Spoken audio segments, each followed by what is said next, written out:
So when life asks us to surrender, say we get hurt or sick or in a situation that causes us to have to slow down, life is asking us to surrender. And maybe it's about paying attention, walking a little bit slower, giving into the sensations or the symptoms of your body.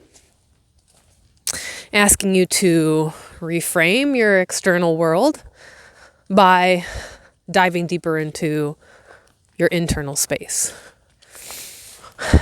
I traveled the very real road for a long time, or not real road, but society's road with going to school, good grades in school.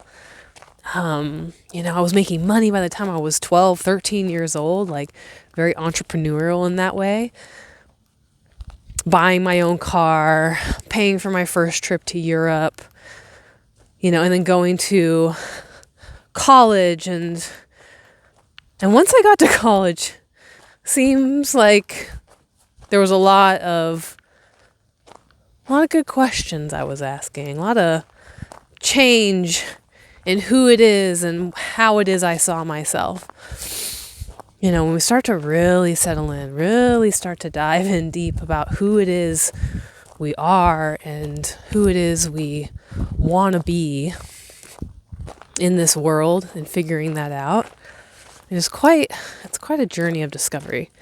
And I'm grateful that I had my awakening and healing path in my mid-20s. I work with a lot of people who's figuring these things out or coming to terms with it or opening up their eyes or having those aha moments at the ages of 50, 60.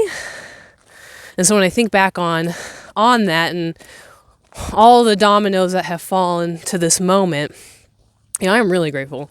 I'm grateful I had a healing crisis when I did. I'm grateful that I've made the choices that have gone very much against the grain.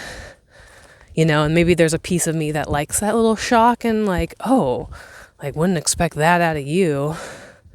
Seems like that's a thing in my life, and just embracing, that piece, because it's just who I am. And when I try to work with the grain, it's a lot harder than just being my unique self. And being my unique self is definitely that of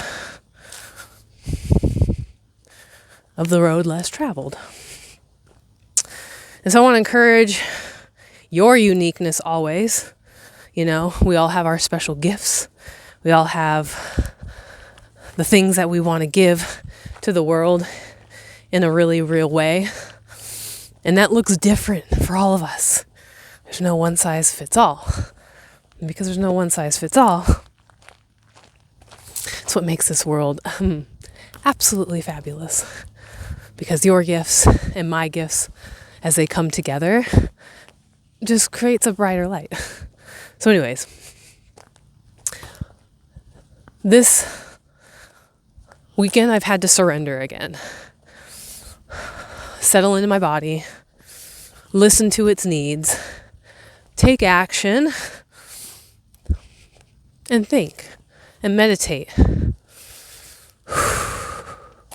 And be willing to be really present with stuff that doesn't feel that great anyways. But ultimately, it doesn't matter. It's all fine. We move through it. We get to the other side. And we have a greater appreciation because of that journey. We have a greater appreciation because it was uncomfortable. Because it was hard. Because it was strenuous. Because it pushed our endurance and it stretched our abilities to see what it is we're made of, who it is we can actually be, how it is we can rise to the occasion. Once I hit my face with a car door because I was admiring a beautiful tree in front of me, and that door hit my face so hard. And after the stun wore off, I was able to have a chuckle and said to myself, well, at least I know I can take a hit. And so sometimes that's physically, that's tough. Sometimes it's emotionally, that's tough as well. Mentally, spiritually, all those aspects, all those domains. Being hit with a force is really jarring on our nervous systems. But ultimately, we're okay. We get through it. And we develop better skills to be able to navigate. And that's what the work, the gifts that I share in my studio is about, that embodiment, understanding and having those skills and developing those skills, and to know that we become able to have a wider range of flexibility, because that starts in the spine. So if today is a reminder that your surrender is fine, your surrender is good, there is value growth and evolution through that surrender, then be willing to surrender today. Or maybe reflecting on some time recent that you've had to surrender. And just know, it's just part of the ride, just part of the ebb and the flow. And it's all good, my friend. No matter what, it's all good.